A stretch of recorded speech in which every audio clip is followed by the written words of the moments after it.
Baik, shalom.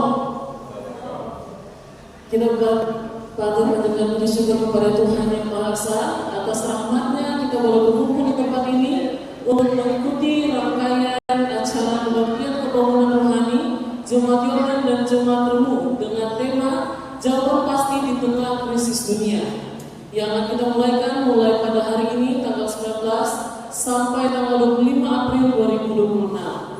Yang terhormat pimpinan Gereja Masih hari ke-7 dalam hal ini diwakili oleh Pendeta Koni Salama LPH selaku Sekretaris Eksekutif Daerah Misi Papua Barat Daya.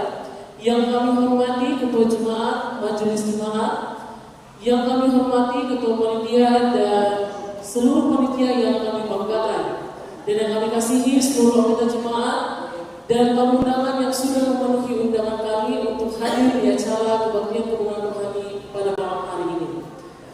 Di malam ini kita punya dua acara secara berturut-turut, yang pertama acara pembukaan dan yang kedua acara kebaktian. Kita akan mulai dengan acara pembukaan. Hadirin diundang untuk berdiri, kita nyanyikan lagu kebangsaan kita Indonesia Raya.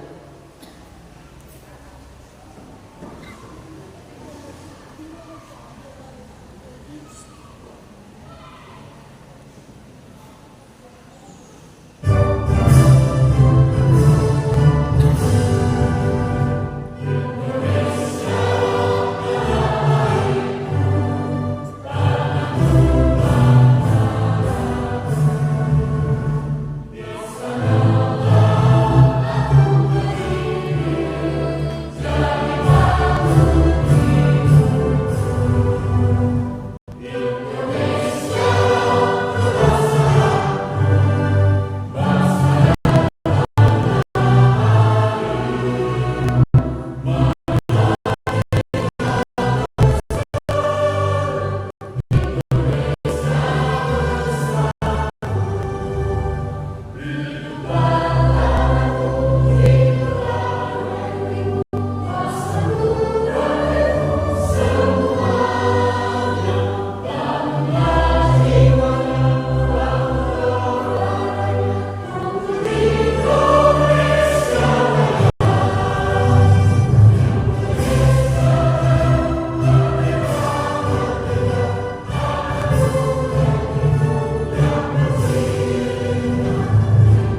Hadirin dipersilakan untuk duduk kembali.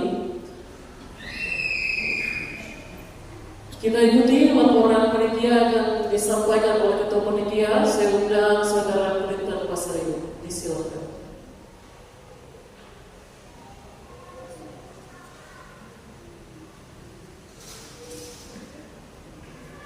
Terima kasih atas waktu dan kesempatan yang diberikan.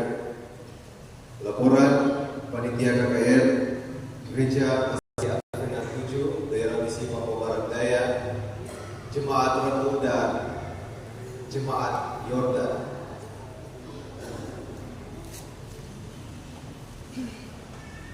Selamat malam dan salam sejahtera bagi kita semua.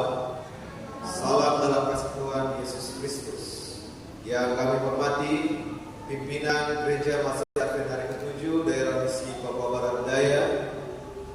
Yang kami hormati para hamba Tuhan, para pembicara, seluruh panitia, seluruh anggota jemaat, terlebih khusus yang kami hormati seluruh tamu undangan yang dikasihi di dalam Tuhan. Pertama-tama, marilah kita memanjatkan puji dan syukur kepada Tuhan, oleh karena pada malam hari ini kita boleh berkumpul di tempat ini untuk membuka rangkaian kebaktian kebangunan rohani yang akan dilaksanakan mulai pada malam hari ini tanggal 19 April sampai pada tanggal 26 April 2026. Itu semua semata-mata bukan karena kekuatan kita, tetapi oleh karena pimpinan Tuhan. Saudara-saudara yang dikasihi dalam Tuhan, melihat dari kondisi dunia yang terjadi pada saat ini, kita penuh dilanda oleh krisis yang terjadi. Mulai dari krisis moral, krisis iman, krisis keluarga, maupun krisis pengharapan. Maka oleh karena itu, KKR ini diadakan untuk menjadi satu jawaban pasti di tengah krisis yang terjadi. KKR ini juga menjadi satu bagian kerinduan oleh gereja untuk membangun kerohanian di dalam jemaat maupun di tengah masyarakat. Adapun tema KKR tahap pertama pada saat ini adalah jawaban pasti di tengah krisis dunia. Tema ini mengarahkan kita kepada satu pandangan di dalam dunia yang tidak pasti. Ada satu jawaban pasti, yaitu dalam Yesus Kristus.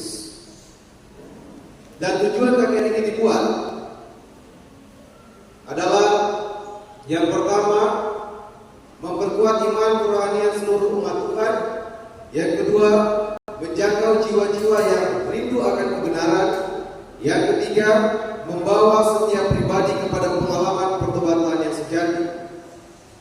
Kami juga bersyukur oleh karena semua pembicara dari malam ke malam adalah kaum awam yang dipakai Tuhan secara luar biasa untuk memberitakan firman-Nya. Saudara-saudara, persiapan KKR ini tidak terjadi secara instan. Panitia telah bekerja dan mempersiapkan kegiatan ini selama beberapa waktu.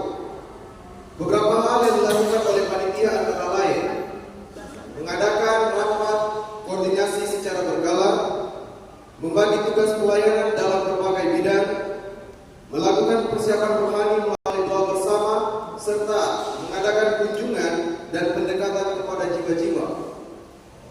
Dan dalam hal pendanaan, Tuhan juga telah membuka jalan melalui sumbangan pribadi, sponsor secara sukarela, dana dari kas penginjilan dan persembahan dari jemaat. Adapun jumlah dana yang telah terkumpul adalah Rp10.107.000 dan jumlah jiwa yang telah terdata untuk mengikuti KKR ini adalah 150 orang. Semua ini menjadi bukti bahwa pekerjaan Tuhan berjalan ketika umatnya mau terlibat. Pada kesempatan ini juga kami sebagai panitia ingin menyampaikan terima kasih yang sebesar-besarnya kepada Tuhan Yesus sebagai pemimpin utama dalam pekerjaan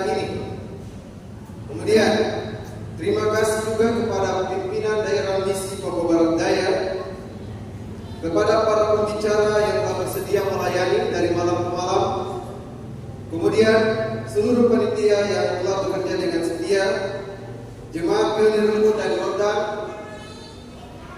dan kepada para donatur dan semua pihak yang telah mendukung baik melalui dana, tenaga maupun doa. Kiranya Tuhan membalas segala kebaikan yang telah diberikan.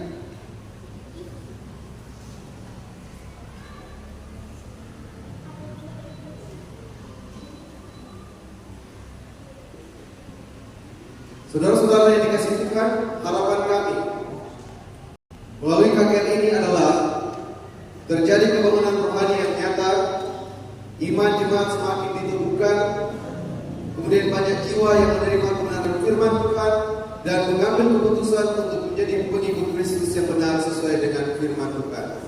Oleh karena itu, kami terus mengajak seluruh jemaat untuk hadir setiap malam dengan setia, mengundang keluarga, sahabat, dan orang-orang yang kita kasihi, kemudian membuka hati untuk menerima firman Tuhan. Karena kami percaya Tuhan memiliki jawaban bagi setiap pergumulan kita. Akhir kata, kami sebagai panitia menyerahkan seluruh rangkaian KKR ini ke dalam kuasa tangan Tuhan. Kiranya Roh Kudus bekerja, menjamah setiap hati dan menyatakan kuasanya di tempat ini. Biarlah melalui KKR ini kita semua boleh mengalami bahwa di tengah krisis dunia, Kristus tetap menjadi jawaban yang pasti. Tuhan memberkati kita semua. Shalom.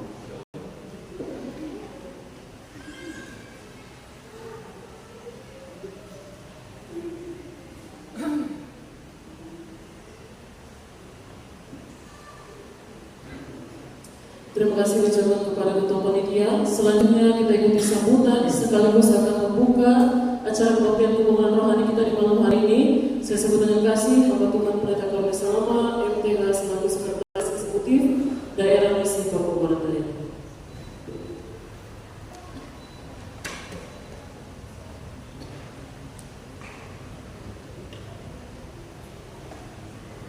Selamat malam bagi kita semua. Yang saya hormati pimpinan jemaat, baik dari jemaat Pionir Remu, jemaat Yordan, yang saya hormati Ketua Panitia Saudara Clinton Basaribu, yang saya kasihi di dalam Yesus Kristus, seluruh umat-umat Tuhan yang boleh hadir pada malam hari ini. Shalom. Pertama-tama kita menaikkan pujian syukur kepada Tuhan karena pada malam hari ini kita boleh ada bersama-sama di tempat ini di gereja Masjid Merdeka 7 Jemaat Pionir Remu untuk dapat mengikuti satu rangkaian acara yaitu Pesta Rohani atau yang kita kenal dengan kebaktian rohani dengan tema jawaban yang pasti di tengah krisis dunia. Kami dari daerah Misi Papua Barat Daya menyampaikan banyak terima kasih kepada Jemaat Pionir Remu, Jemaat Yordan yang boleh merespon panggilan dalam pekerjaan pembinaan rohani dan sekaligus pekerjaan penyelamatan jiwa-jiwa yang telah diturunkan dari organisasi, sehingga pada malam hari ini kedua jemaat ini memulaikan acara Pesta Rohani ini, kebangunan rohani ini untuk penguatan iman daripada kita seluruh anggota gereja, dan juga terbuka untuk umum siapa saja yang boleh hadir pada malam hari ini. Perlu kita ketahui bersama bahwa kegiatan KKR dengan tema jawaban yang pasti di tengah krisis dunia ini serentak dilaksanakan di seluruh daerah Misi Papua Barat Daya. Seluruh gereja-gereja Masjid Merdeka 7 mengadakan kegiatan yang sama, dan data yang kami miliki ada 17 titik di daerah Misi Papua Barat Daya, baik di Kota Sorong, di Kabupaten Sorong, wilayah Sorong Selatan, wilayah Kabupaten Tambrau, wilayah Raja Ampat, semua melaksanakan pada malam hari ini, semua serentak, dan itu diakomodir oleh setiap jemaat-jemaat. Ada 25 jemaat di daerah Misi Papua Barat Daya ini, sehingga kegiatan kebaktian rohani itu serentak pada malam hari ini. Dan uniknya saudara sekalian, bahwa sepanjang kegiatan KKR ini yang akan menjadi pembicara itu bukanlah para pendeta, tapi seluruh kaum awam yang terlibat di dalam pelayanan di sepanjang KKR ini. Dari data yang kami miliki, ada 119 kaum awam yang berbicara sepanjang KKR mulai pada malam hari ini sampai pada penutupan pada tanggal 25 April. Jadi semua serentak KKR tanggal 19 sampai pada tanggal 25 April, dan semua kaum awam berbicara. Dan di dalam lingkungan gereja sudah ketujuh, para pembicara yang melayani dalam gereja itu berbicara di mimbar itu tidak hanya para pendeta-pendeta, tapi itu diberikan kesempatan kepada seluruh kaum awam yang punya komitmen, yang punya dedikasi untuk melayani. Sehingga pada malam hari ini kita akan mendengarkan para pembicara itu sampai pada hari Sabat itu adalah kaum awam. Di mana para pendeta? Para pendeta itu memberi pelatihan kepada mereka, mempersiapkan mereka, sehingga dalam pelayanan yang dilakukan dalam gereja Advent itu tidak hanya para pendeta, tapi juga kaum awam terlibat aktif dalam pelayanan.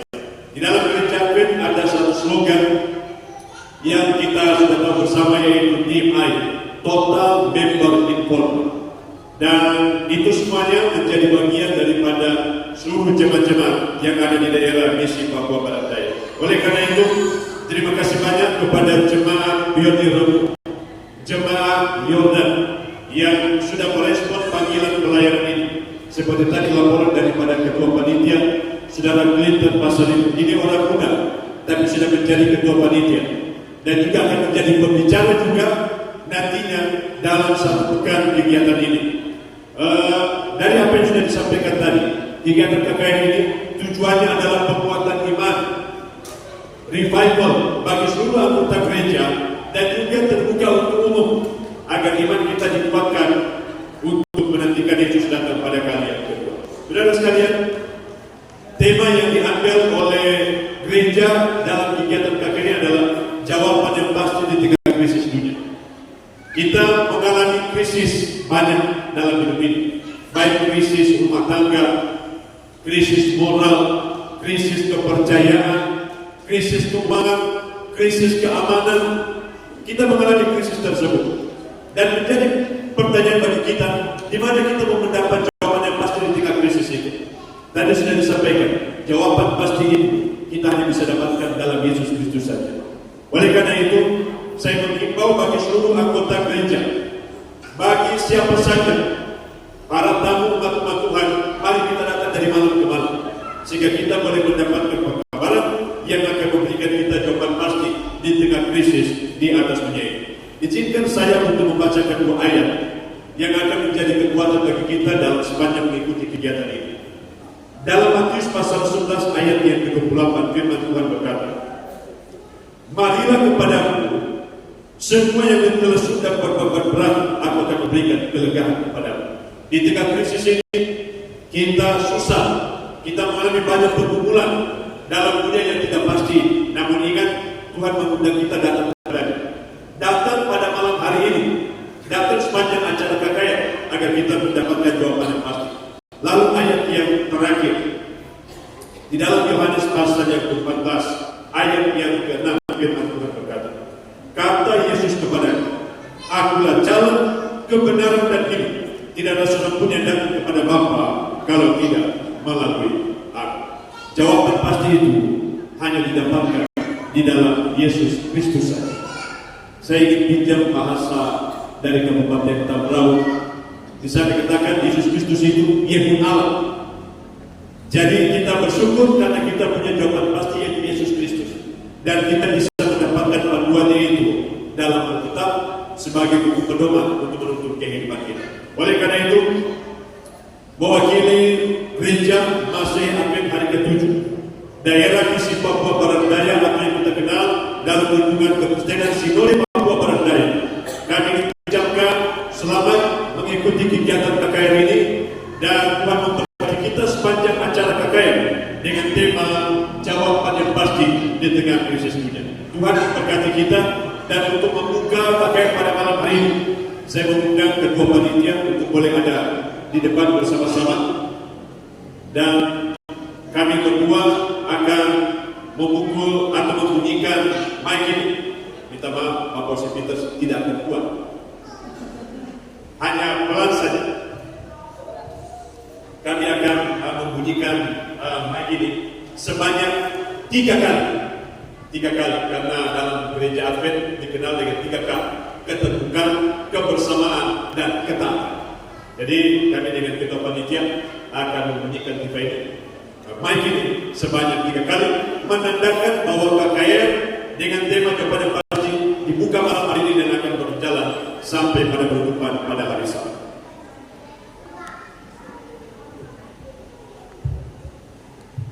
Dengan memanjatkan puji syukur kepada Tuhan pada malam hari ini, sebagai pimpinan daerah Misi Papua Barat Daya sebagai sekretaris, saya membuka kegiatan KKR ini dengan tema jawaban yang pasti dimulaikan malam hari ini tanggal 19 April sampai pada tanggal 25 April 2026. Tuhan kiranya memberkati kita semua.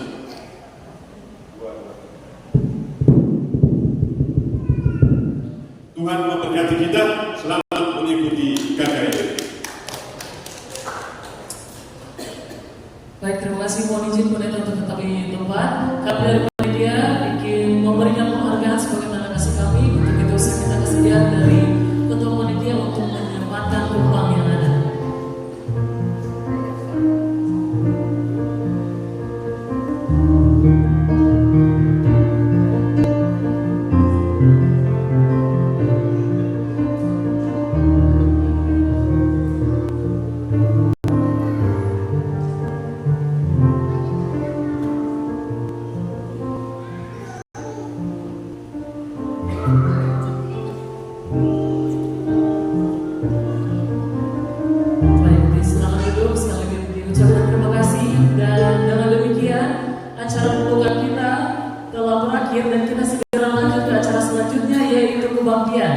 Untuk itu, saya mohon kita semua berdiri. Kita akan awali dengan menyanyikan puji-pujian akan dipandu oleh Singers.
terpujilah nama kekal selama-lamanya di surga dan di bumi.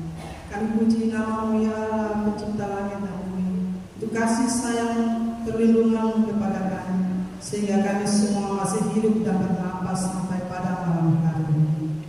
Terima kasih Tuhan untuk cinta kasih-Mu kepada kami semua. Di malam hari ini Tuhan, kami mengaku dosa dan kesalahan kami. Tuhan, kami sudah berdosa terhadap Engkau dan terhadap sesama kami. Untuk itu Tuhan, kami mohon kepada-Mu, kasihanilah kami, ampunilah dosa dan kesalahan kami. Terimalah kami sebagaimana kami ada di malam hari ini ya Tuhan. Terima kasih Tuhan. Di malam hari ini Tuhan, kami akan mulai dengan ibadah KKR kami ya Tuhan di malam pertama. Tuhan, kami mohon kiranya Engkau memberkati acara kebaktian kebangunan rohani di Jemaat Pionir ini ya Tuhan. Terima kasih Tuhan. Di malam hari ini kami berdoa khusus bagi pembicara firman Saudara Putra. Tuhan, Engkau memberkati dia. Dan kami semua yang sudah hadir, Tuhan, Engkau memberkati kami semua. Terima kasih Tuhan, perbaktian kami di malam hari ini kami serahkan ke dalam tangan-Mu. Biar Engkau memberkati dari awal hingga berakhir. Kehendak-Mu yang jadi bukan kehendak kami.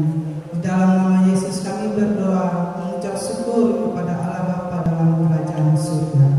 Amin.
Dengan menjaga tubuh untuk tetap aktif dan sehat adalah bagian dari tanggung jawab kita sebagai umat Tuhan.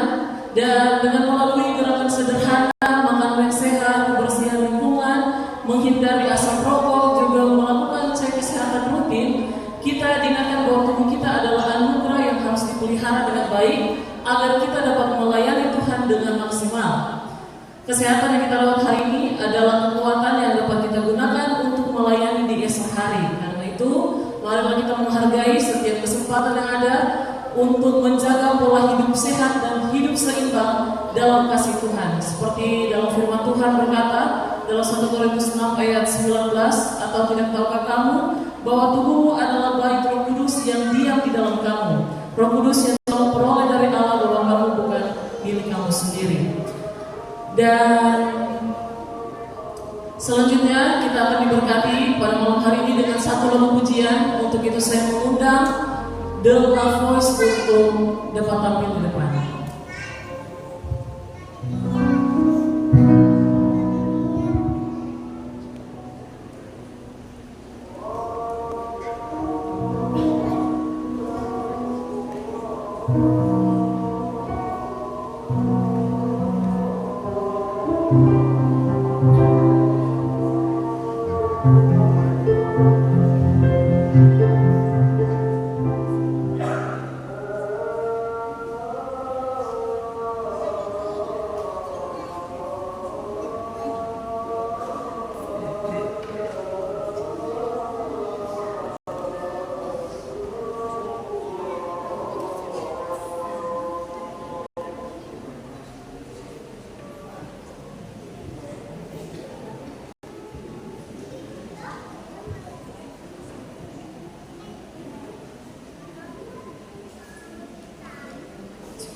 jarak-jarak.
Kamu latihan pakai handphone.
yang sedang viral nih baru-baru ini.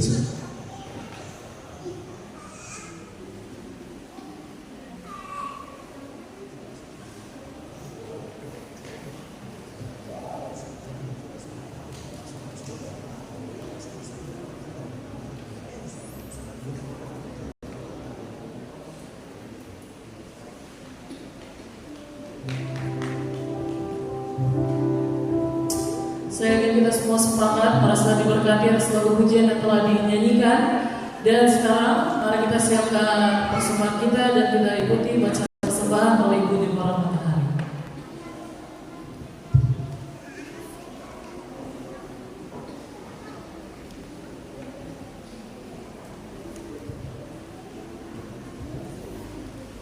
Selamat malam. Saya mengundang Diakon untuk tampil ke depan.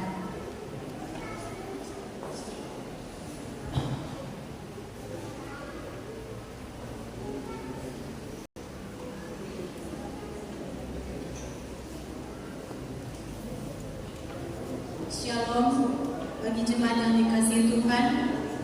Mari kita memberikan persembahan kita sebagai ungkapan syukur atas segala berkat Tuhan dalam hidup kita. Sebab dalam firman Tuhan di dalam Kisah Para Rasul 20 ayat 35 berbunyi, dalam segala sesuatu telah kuberikan contoh kepada kamu bahwa dengan bekerja demikian kita harus membantu orang-orang lemah dan harus mengingat perkataan Tuhan Yesus, sebab Dia sendiri telah mengatakan, adalah lebih berbahagia memberi daripada menerima. Kiranya kita memberi dengan hati yang sukacita dan penuh keikhlasan. Mari kita tunduk kepala dan berdoa.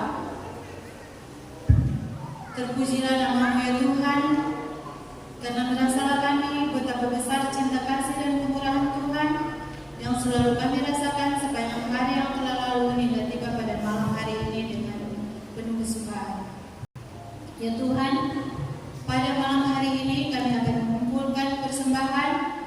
Kiranya hati kami dipenuhi dengan rasa sukacita, supaya persembahan kami ini layak di hadapan hadirat-Mu. Tuhan, kami mendoakan kiranya juga persembahan ini bisa membantu kegiatan KKR sepanjang minggu ini. Kiranya Tuhan mau memberkati kami semua. Tuhan mau menyertai berlangsungnya KKR sepanjang malam hari ini. Di dalam nama Yesus kami berdoa dan mengucap syukur kepada-Mu. Amin. Persembahan dijalankan.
Bapak Ibu, para tamu undangan yang hadir malam hari ini, kami bersuka cita karena kita kedatangan sahabat-sahabat rohani. Untuk itu, bagi nama-nama yang saya sebutkan, saya undang untuk maju ke depan karena kami ingin bersahabat dengan Bapak Ibu sekalian. Sebelumnya, mohon maaf jika ada kesalahan dalam penyebutan nama. Yang pertama, Levina Thomas, yang kedua Bill Sasar Wato, yang ketiga Aina Bogoya, keempat Yonatan Baab, kelima Hana, keenam Selvi, ketujuh Ibu Enli, kedelapan Lita, dan kesembilan Hanike. Sekali lagi, saya undang untuk maju ke depan. Minta bantuan dari teman-teman Asar untuk dapat mengarahkan ke depan.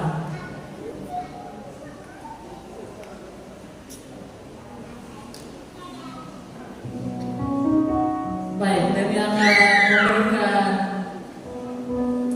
buku, saya minta kesediaan dari Ibu Fani Besar dan juga Ibu Elvira Salama untuk dapat membantu membagikan buku-buku rohani kepada sahabat-sahabat kita di malam hari ini.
Baik, terima kasih. Dipersilakan untuk berkembali. Dan tentunya kami masih mengundang Bapak Ibu saudara-saudara sekalian untuk dapat terus hadir di sepanjang minggu ini untuk menikmati secara penuh firman Tuhan yang akan disampaikan selama kebaktian pembangunan rohani ini berlangsung. Dan selanjutnya saya mohon perhatian dari kita semua atas beberapa informasi yang akan saya bacakan. Yang pertama, seperti yang sudah disampaikan bahwa kebaktian pembangunan rohani kita akan berlangsung selama 1 minggu mulai hari ini tanggal 19 dan puncaknya pada hari Sabat nanti tanggal 25 April 2026. Untuk itu, bagi anggota jemaat dan seluruh tamu undangan, kami masih terus mengundang untuk dapat hadir setiap malamnya sehingga tidak ketinggalan satu berkat pun dari firman Tuhan yang akan disampaikan oleh para pembicara. Dan terkhususnya untuk para tamu undangan, sahabat-sahabat rohani, himbauan dari kami, mari kita terus hadir, jangan melewatkan satu malam pun. Dan jika kita semua hadir setiap malamnya, di hari terakhir kami panitia akan memberikan berkat. Dan kemudian selanjutnya bagi tamu undangan, untuk kartu hadir yang diterima di meja bagian depan harap diisi dengan jelas, ditulis dengan jelas sehingga kami dari panitia dapat melakukan pelayanan dengan baik. Dan setelah kebaktian ini selesai, diharapkan untuk setiap kartu hadir yang ada boleh dikembalikan ke meja panitia. Yang ketiga, bagi para tamu undangan yang rindu untuk hadir setiap malamnya namun terkendala dengan transportasi, kami dari panitia menyediakan transportasi untuk itu. Yang memerlukan boleh segera menghubungi kami para panitia ataupun boleh disampaikan ke para penerima tamu yang berada di depan.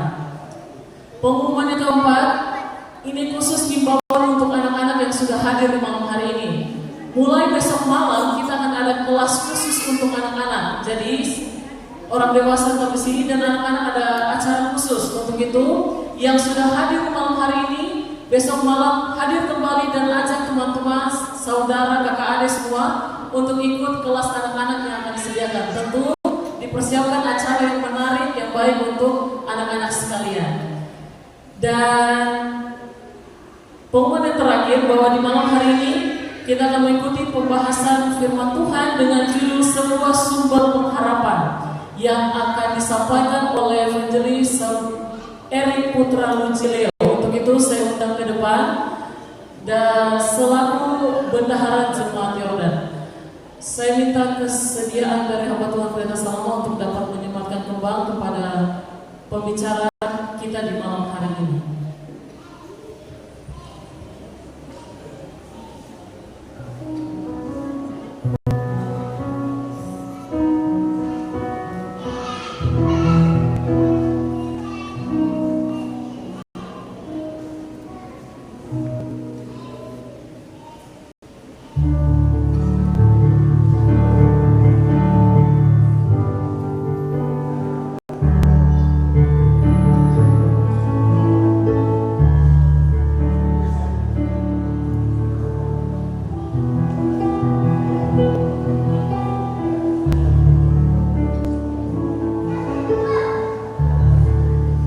Jemaat yang berdiri, kita akan segera menerima berkat oleh firman Tuhan. Kita menyanyikan lagu tema kita di malam hari ini.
Terpujilah nama Tuhan kekal dari selamanya sampai selama-lamanya. Biarlah kebaikan dan rahmat-Mu melingkupi kehidupan kami semua yang ada dalam ruangan ini. Biarlah rahmat dari Allah Bapa menjadi bagian kami semua. Kami siap mendengarkan firman-Mu di dalam nama Anak Yesus Kristus, nama yang hidup. Hamba telah Silakan.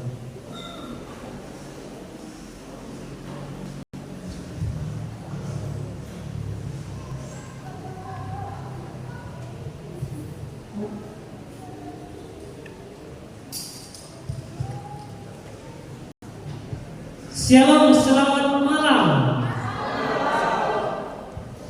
Yang berbahagia pada malam hari ini, tolong lambaikan tangan. Terima kasih. Saudara-saudari umat Tuhan yang dikasihi oleh Tuhan, terima kasih. Saya bersyukur karena sudah hadir pada malam hari ini. Terima kasih kepada pimpinan daerah, sekretaris, Bapak Karunia Salam yang telah hadir, dan juga kepada para tamu undangan yang berkenan hadir pada malam hari ini. Saya rindu agar kiranya bukan pada malam hari ini saja, tetapi pada malam-malam selanjutnya kita boleh hadir bersama-sama. Karena kenapa? Akan sangat afdol kalau kita tidak mendengarkan dengan lengkap pelajaran firman Tuhan. Tentunya pada malam hari ini pekabaran firman Tuhan yang akan saya sampaikan adalah sebuah sumber pengharapan di tengah krisis dunia. Saudara-saudara, sebelum saya lanjut, mari kita berdoa sekali lagi. Bapa kami yang berkata dalam kerajaan surga, terima kasih, curahkanlah akan firman-Mu melalui apa yang akan hamba sampaikan, biarlah membawa berkat bagi umat-umat Tuhan. Terima kasih Bapa. Amin.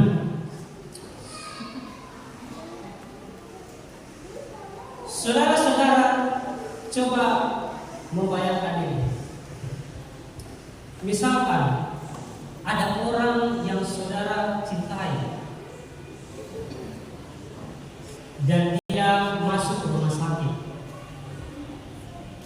Saudara begitu gelisah dengan apa yang dia alami pada saat di ruang operasi. Pada saat dokter keluar, dia menyampaikan, Bapak, kami sudah berusaha semaksimal mungkin. Selebihnya kami hanya menyerahkan semuanya itu kepada dia.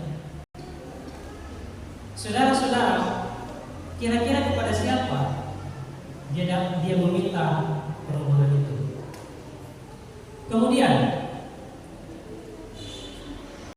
saat ekonomi kita lagi sulit, ya, saat kita dalam keadaan susah, kemudian kita lihat ada orang lagi yang lebih susah dari kita. Kemudian hati kita menjadi iba, kemudian kita membantu dia. Dan tiba-tiba saudara langsung merasakan begitu banyak berkat yang datang kepada saudara dari berbagai arah. Saudara-saudara, apakah segala sesuatu yang terjadi dalam kehidupan saudara, apakah semua itu kebetulan? Apakah kehadiran saudara saat ini di dalam ruangan ini merupakan sebuah kebetulan? Apakah gunung yang tinggi dan aliran air yang deras dari atas gunung menuju ke bawah, dari pinggir sungai tumbuh pohon-pohon yang tinggi yang memberi kehidupan oksigen kepada kita, apakah semua itu kebetulan? Saudara-saudara, saat kita melihat matahari dan bulan dan bintang yang menghiasi malam, apakah semuanya itu kebetulan? Mari kita membayangkan, saudara. Dari semua hal yang saya sampaikan, dari mana kita tahu? Dari mana kita tahu datangnya? Kalau bukan dari Alkitab. Tetapi kenapa harus Alkitab? Why? Saudara-saudara, mari kita lihat fakta kita. Pada malam hari ini, siapa yang membawa Alkitab? Tolong Alkitabnya diangkat. Terima kasih. Saudara-saudara, saat saudara-saudara memegang Alkitab, itu merupakan sebuah langkah awal yang baik. Mari kita lihat.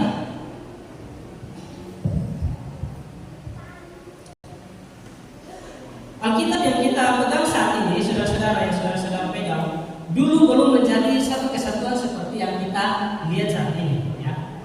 Jadi dulu Alkitab kita ini masih terpisah dalam gulungan-gulungan. Ya. Jadi dulu di dalam Perjanjian Lama atau kita sebut dengan kitab Tanakh. Ya. Jadi Tanakh itu merupakan istilah kitab dalam Perjanjian Lama. Dari sejak zaman Musa, ya, Musa pada waktu keluar bersama-sama dengan bangsa Israel, di sana dia menulis. Ya.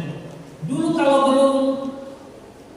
zaman kita saat ini kita pakai kertas, ya, pakai kertas atau tablet atau iPad.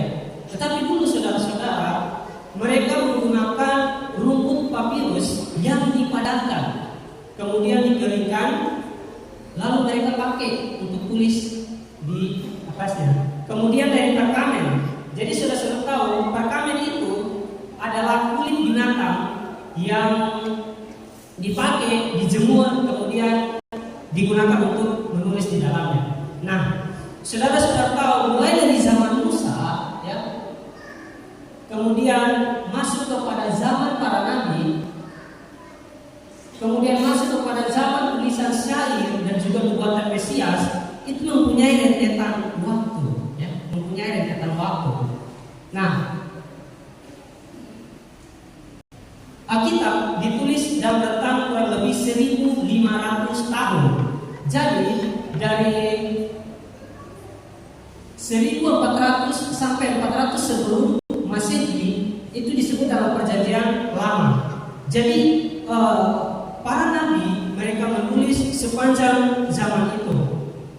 Kemudian saudara-saudara lihat ini ada gambar salib. Ini merupakan kematian dari Yesus Kristus dan kemudian masuk kepada Perjanjian Baru. Ya, Perjanjian Baru ini ditulis dari 50 sampai 100 Masehi. Jadi Alkitab yang kita pegang saat ini mulai dari zaman Musa sampai ke zaman para rasul kurang lebih 1500 tahun. Dan saudara-saudara bayangkan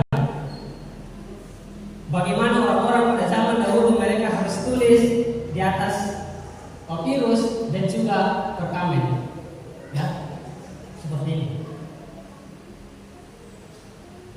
Nah, Alkitab kita ini ditulis oleh 40 penulis dengan latar belakang yang berbeda.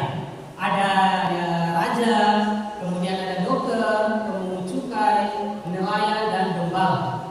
Mereka semua ini diilhami oleh Dia yang tidak terlihat. Siapakah itu?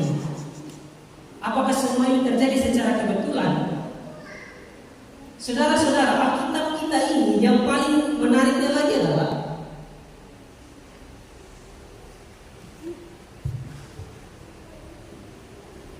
ditulis di 3 benua. Jadi di bawahnya ada Afrika, di atas ini ada Asia dan juga ini Eropa. Ditulis dalam 3 bahasa, yaitu bahasa Ibrani, bahasa Arab dan juga bahasa Yunani. Ya, jadi saya ceritakan sedikit.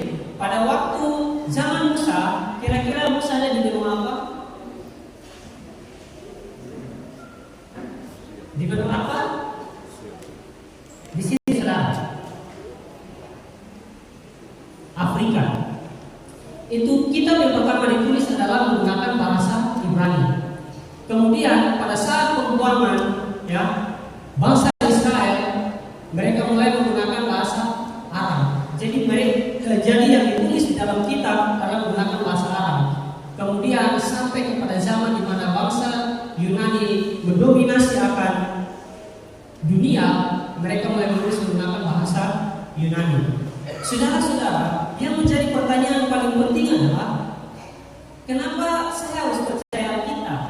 Kenapa?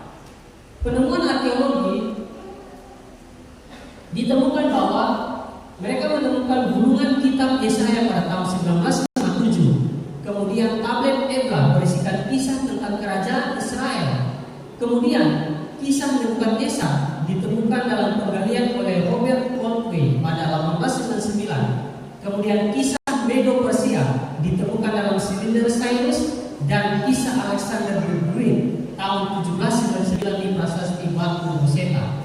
Saudara-saudara tahu siapa ini Alexander the Great? Ya, bukan hanya Alkitab saja yang membuatkannya, tetapi catatan sejarah juga menuliskannya bahwa dia adalah seorang ksatria yang hampir menguasai dunia pada zamannya. Kemudian tentang teori bumi datar yang masih diperdebatkan hingga saat ini, Alkitab dengan jelas menyatakan bahwa bumi ini bulat. Kemudian nyawa manusia terdapat pada darahnya. Alkitab telah menekankan itu pada Imamat 17 ayat 14. Kemudian pemimpin yang melayani oleh Robert K. Greenleaf tahun 1970, Alkitab sudah mengatakan itu. Bahkan manajemen dan teori organisasi dan juga kesehatan lingkungan, Alkitab sudah mengatakan itu. Ya, jadi kita harus percaya Alkitab. Saudara-saudara harus perlu tahu bagaimana Alkitab itu ditulis. Alkitab ditulis dengan cara Allah mengembuskan rohnya kepada penulis kitab suci, dan menuliskan kitab suci sesuai dengan pemahaman bahasa, budaya, dan kondisi saat itu. Kemudian yang kedua, ada pengecualian untuk maksud Allah yang benar-benar detail. Ini bertujuan agar manusia dapat mengerti apa yang benar-benar difirmankan oleh Allah. Ya. Jadi apa yang disampaikan di dalam Alkitab merupakan ilham yang luar biasa yang diberikan oleh Allah kepada manusia. Nah, melalui apa saja saudara-saudara bisa lihat, bisa melalui hayal dan mimpi, melalui suara batin, melalui lambang dan penjelasan, melalui peristiwa yang terjadi di tempat lain, bahkan pada saat menjalankan tugas pun penulisan itu dilakukan. Saudara-saudara, di dalam Alkitab, ya, di situ juga disampaikan tentang sejarah, hukum, kebijaksanaan, pengajaran spiritual. Kemudian di dalamnya juga menawarkan paduan moral, bahkan menjawab pertanyaan hidup, bahkan menyampaikan pesan pengharapan dan kehidupan yang kekal. Ya. Saudara-saudara yang dikasihi di dalam Tuhan, kenapa saya harus percaya Alkitab? Di dalam 2 Petrus 1 ayat 21, sebab tidak pernah dibuat dihasilkan oleh kehendak manusia, tetapi oleh dorongan Roh Kudus orang-orang berbicara atas nama Allah. Kemudian di dalam 2 Timotius 3 ayat 16, ini merupakan ayat yang sangat terkenal. Ya. Segala tulisan yang diilhamkan Allah bermanfaat untuk mengajar, untuk menyatakan kesalahan, dan untuk memperbaiki kelakuan, dan untuk mendidik orang dalam kebenaran. Kemudian dalam Mazmur 112 ayat 160, dasar firman-Mu adalah kebenaran, dan segala hukum-hukum yang adil adalah untuk selama-lamanya. Saudara-saudara tahu bahwa apa yang terkandung di dalam kitab suci kita merupakan kebenaran-kebenaran ilahi yang belum sepenuhnya kita gali. Ya. Ini seperti tambang yang tidak ada batasnya. Dari mana kita tahu batasnya? Sedang Allah merupakan sesuatu yang tidak terbatas. Saudara-saudara, ada satu statement yang sangat menggugah akan pikiran saya. Keinginan belajar kitab suci tidak datang dengan sendirinya. Ya, saudara-saudara, pada zaman modern ini banyak sekali cara setan untuk mengalihkan pikiran manusia dari keinginan untuk membaca Alkitab. Ya, bahkan saya sendiri pun seperti itu, saudara-saudara. Ya, jadi pada saat kalau pergi ke tempat tidur itu sebawa Alkitab dari ruang tamu. Ya, pada saat sampai di pada saat saudara sampai di tempat tidur, itu yang bukan Alkitab, ya, tetapi handphone, ya. Nah, salah satu pengalihan pikiran yang bahkan kita sendiri pun tidak dapat mengendalikan pikiran kita, karena setan begitu giat untuk mengalihkan pikiran manusia untuk mencari kepuasan lain dari mendengarkan firman Tuhan. Saudara-saudara, setiap hari ya kita harus mempelajari sesuatu yang baru dari kitab suci. Ini kata setiap hari, artinya setiap hari harus cari tahu sesuatu yang baru dari kitab suci. Selidikilah buku itu seperti mencari harta yang tersembunyi, karena di dalamnya terdapat perkataan hidup kekal. Kebenaran-kebenaran kitab suci itu bila diterima akan mengangkat pikiran dari keduniawian dan dari derajat yang rendah. Saudara-saudara, Alkitab yang kita pegang saat ini merupakan buku kitab dan juga merupakan buku yang lebih tinggi dari sebuah buku yang paling bijaksana di muka bumi ini. Mengapa saya katakan demikian? Karena kalau kita lihat buku-buku yang ada saat ini, buku-buku itu ditulis oleh orang yang sama dalam waktu tertentu. Tetapi Alkitab dengan jelas dan bahkan sudah membuktikan melalui sejarah bahwa selama kurang lebih 1500 tahun Alkitab ini dibuat, dan mahakarya pembuatnya adalah Dia yang kita percayai hingga saat ini. Saudara-saudara, mengapa Alkitab diberikan kepada manusia? Yang pertama, menyatakan kehendak dan karakter Allah, memberikan keselamatan dalam Kristus, memimpin hidup dan pertumbuhan rohani. Yang keempat, sumber kebenaran. Mengapa kita diberikan kepada manusia? Untuk memimpin hidup dan pertumbuhan rohani. Jika pertumbuhan rohani saudara dan saya masih dangkal, untuk apa Alkitab ini Allah berikan kepada manusia? Dapatkah manusia menghasilkan kebenaran dari dirinya sendiri? Tidak mungkin. Kebenaran hanya berasal daripada Injil Allah. Oleh sebab itu, untuk mendapatkan kebenaran itu sendiri hanya melalui Alkitab. Jadi, jangan pernah ada manusia yang mengatakan bahwa kebenaran bisa lahir daripada dirinya sendiri. Nah, bagaimana Tuhan memperkenalkan dirinya?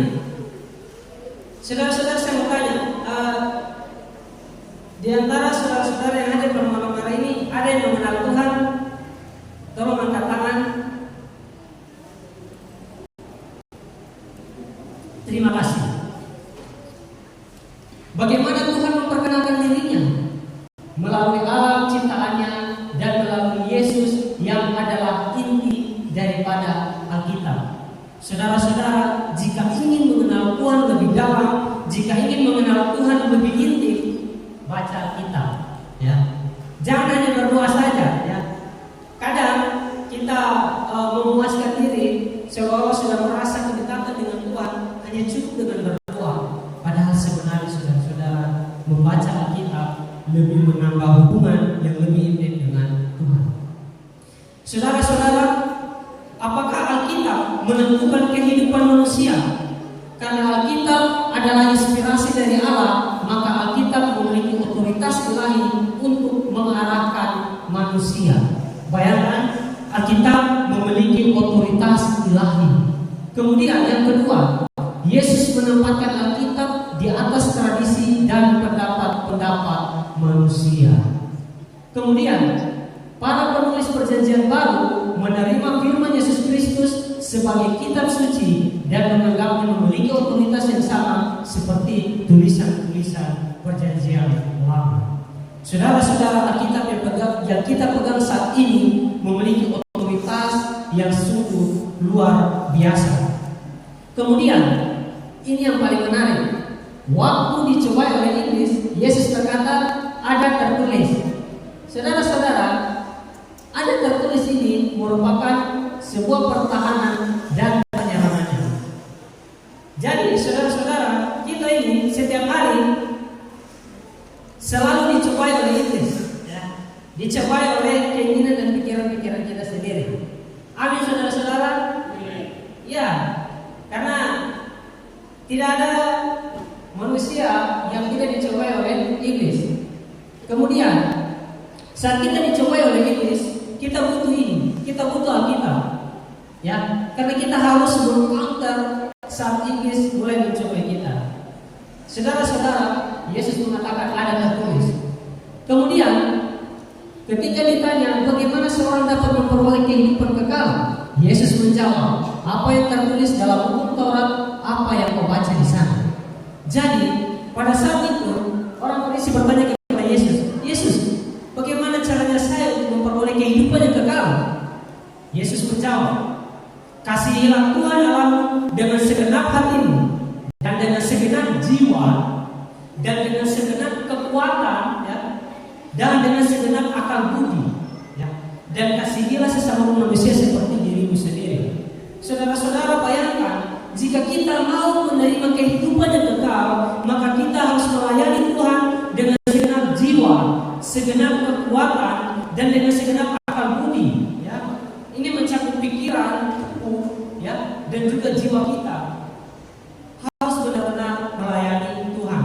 Ya, kadang kita melayani Tuhan hanya dengan segenap jiwa, tapi tidak dengan segenap kekuatan, dan juga kadang ada yang hanya akal budinya saja, tapi tidak dengan segenap kekuatan dan juga jiwanya. Saudara-saudara, 3 paket lengkap harus dipenuhi, wajib, ya, dengan segenap kekuatan dan dengan segenap jiwa dan dengan segenap akal budi. Kemudian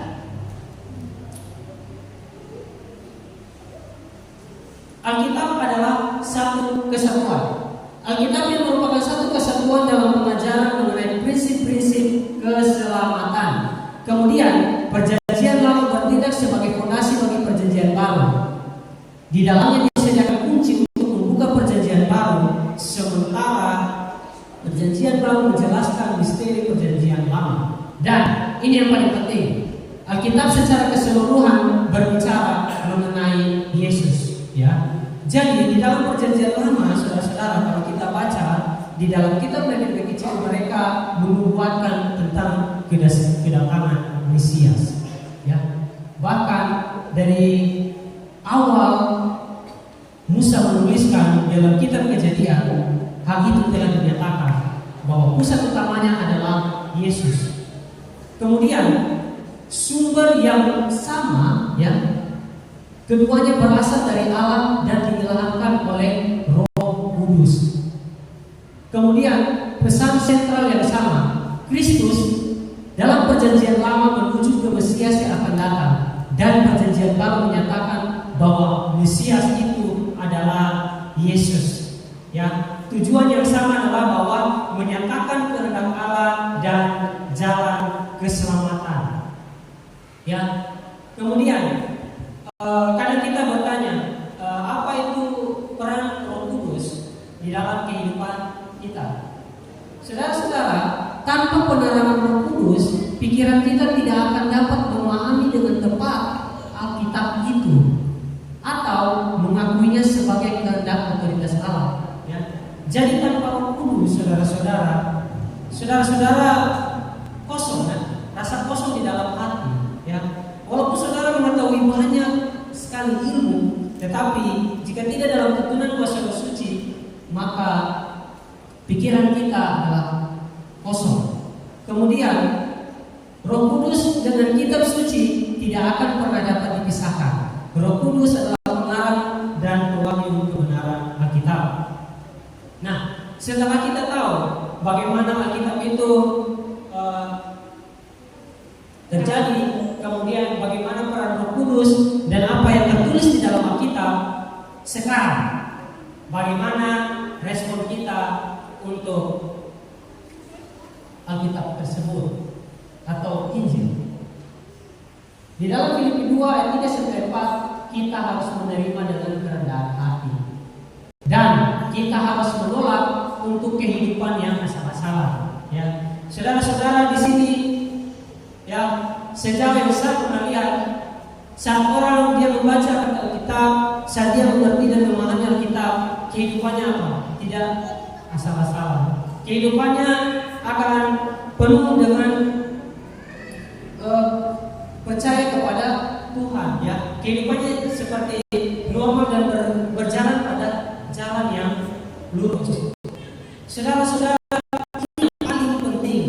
dan paling mendasar yang harus saudara-saudara tahu. Hal yang lebih penting dari mengenal Injil adalah hidup melakukan kehendak Tuhan. Ya, saudara-saudara yang saya kasihi di dalam Tuhan, kita di umat modern pada saat ini, ya, kita begitu cepat dalam kata-kata berbicara tentang firman Tuhan, begitu pandai dalam menyampaikan firman Tuhan, tetapi tindakan kita kadang bertentangan dengan apa yang kita ucapkan. Saudara-saudara, tanpa bimbingan Roh Suci, kita akan selamanya cenderung untuk memutar balikan kitab suci dan salah menafsirkannya. Banyak kali kitab suci dibuka tanpa penghormatan dan tanpa berdoa. Bila pikiran kita tidak ditujukan kepada Allah, maka pikiran kita akan diliputi oleh kebimbangan. Ya, saudara-saudara, ingat ini. Paket lengkapnya saat baca Alkitab, kita harus menghormati dan kita harus berdoa. Alkitab ini kita hormati, saudara-saudara, ya. Terkadang kita hanya bawa saja ke sini, ke sana, ke sini, ke sana, tapi tanpa pernah membaca dan mengertinya. Kemudian, saudara-saudara harus tahu ini, bahwa Alkitab ditulis bukan hanya kepada para sarjana saja, tetapi Alkitab dirancang untuk semua orang. Ya, kebenaran besar yang diperlukan untuk keselamatan dibuat sejelas siang hari. Saudara-saudara, dengar ini baik-baik. Tuhan, Dia tidak akan menyulitkan umat-umatnya untuk mengerti tentangnya. Dia tidak akan membiarkan umat-umatnya tidak memahami bagaimana caranya bekerja. Bayangkan di sini dijelaskan bahwa keselamatan akan dibuat sejelas siang hari. Sejelas siang hari. Itu artinya apa? Sangat terang. Kemudian tidak ada seorang pun yang akan salah dan tersesat kecuali mereka yang mengikuti penilaian mereka sendiri alih-alih kehendak Allah yang dinyatakan dengan jelas. Ya. Jadi kalau ada yang bilang saya tidak mengerti akan Alkitab A, B, C, dan D, saudara-saudara berdoa saja, Tuhan akan curahkan itu dan membuat saudara-saudara mengerti. Kemudian tidak ada buku lain yang begitu ampuh untuk mengangkat pikiran, untuk memberi kekuatan pada kemampuan seperti kebenaran Alkitab yang luas dan mulia. Jika firman Tuhan dipelajari sebagaimana mestinya, ya, jika firman Tuhan dipelajari sebagaimana mestinya, manusia akan memiliki pikiran yang luas, ya, memiliki pikiran yang luas. Kemudian karakter yang mulia dan kemudian tujuan yang stabil yang jarang terlihat pada zaman ini. Ya, saya tekankan sekali lagi, saudara-saudara, ini penting, ini sangat penting. Jika firman Tuhan dipelajari sebagaimana mestinya, manusia akan memiliki pikiran yang luas, karakter yang mulia, dan tujuan yang stabil yang jarang terlihat pada zaman ini. Jadi sebaliknya, jika saat ini, ya, saat sekarang ini, saudara-saudara belum merasakan akan pikiran yang luas, belum merasakan karakter yang mulia, maka sesungguhnya kita belum benar-benar mengerti dan belum benar-benar memahami dan mengenal Allah. Saudara-saudara yang saya kasih di dalam Tuhan, Alkitab yang kita pegang saat ini harus kita baca. Seperti yang tadi saya sudah jelaskan, satu hari kita harus mempelajari kitab suci, wajib, ya, tidak boleh bolong, ya. Saudara-saudara pada malam hari harus berkomitmen agar saudara-saudara bisa memiliki pikiran yang luas dan juga karakter yang mulia, ya. Sering kali ya kita di dalam jemaat, ya, dan juga mungkin kehidupan kita di dalam lingkungan pekerjaan dan juga di lingkungan di mana tempat kita tinggal, kita akan banyak menemui orang-orang dengan pikiran yang lama, sempit, ya. Untuk itulah kita umat-umat Tuhan dipanggil untuk memiliki pikiran yang luas dan karakter karakter yang mulia.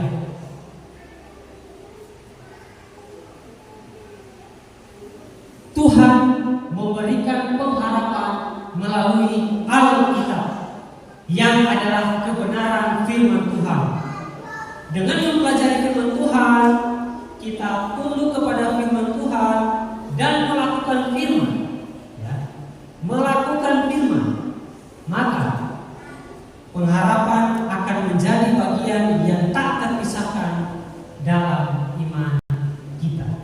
Jadi saudara-saudara, jika kita saat ini merasakan krisis, ya, dalam kehidupan kita, ya, kalau orang biasa bilang ekonomi sulit, ya, kita beberapa waktu ini sering mendapatkan informasi atau berita-berita yang kadang membuat kita itu takut, ya, karena memang kita sedang menghadapi krisis dunia. Kita harus memiliki pengharapan, ya, kita harus memiliki pengharapan di tengah krisis, dan pengharapan itu hanya ada di dalam Alkitab.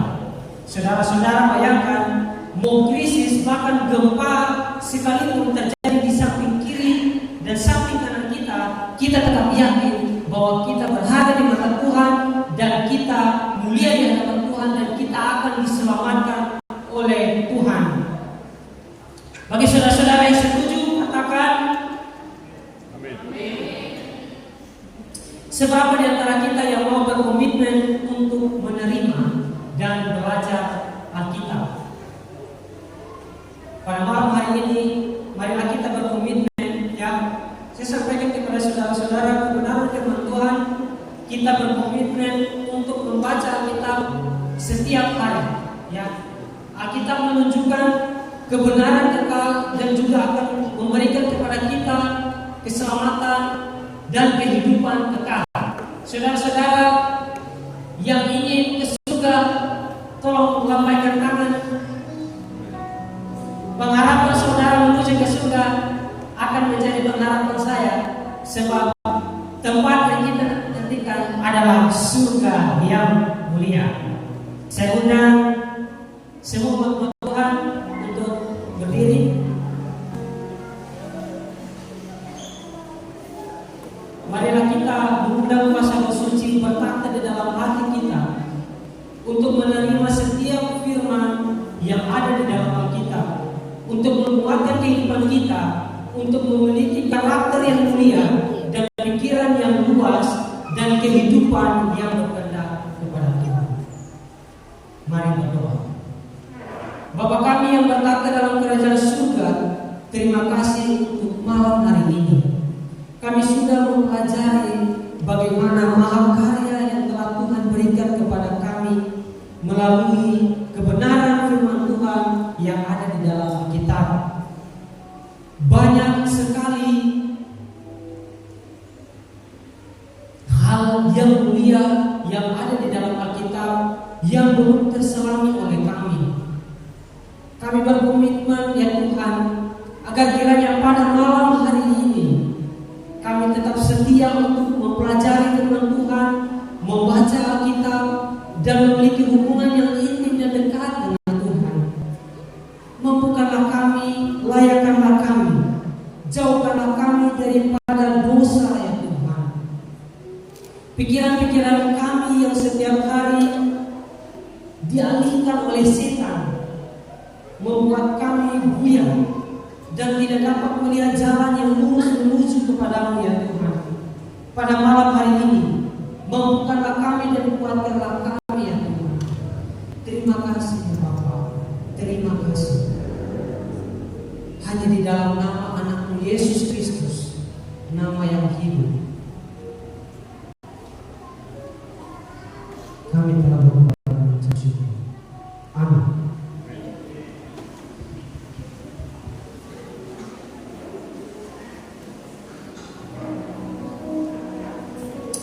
Saya yakin kita semua sepakat mengucapkan terima kasih dan kita semua merasa diberkati atas firman Tuhan yang telah disampaikan dan sudah mendengarkan di malam hari ini. Dan rangkaian acara kebaktian kebangunan rohani kita di malam hari telah selesai. Kami masih terus mengundang kepada Bapak Ibu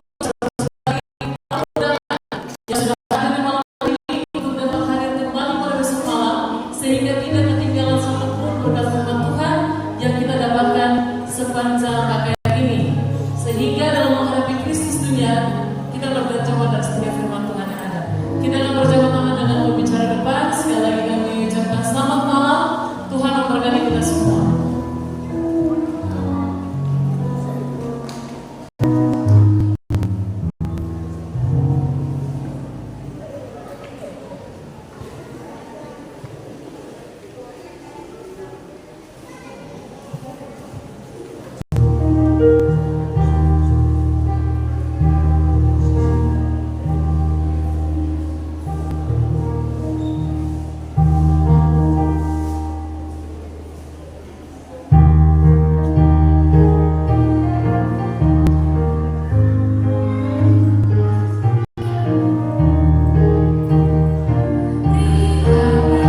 Sekali lagi untuk panitia yang sudah selesai dengan aktivitasnya, mari kita kumpul depan dan kita evaluasi.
Bisa. Satu kaki lagi tuh, ambil kaki lagi. Ambil kaki lagi. 1, 2, 3.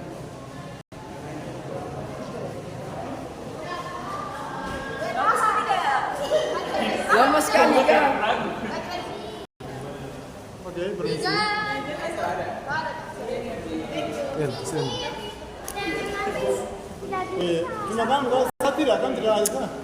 Tidak, kamu dulu ya, singers dulu, habis itu deh acara. Kita punya keren.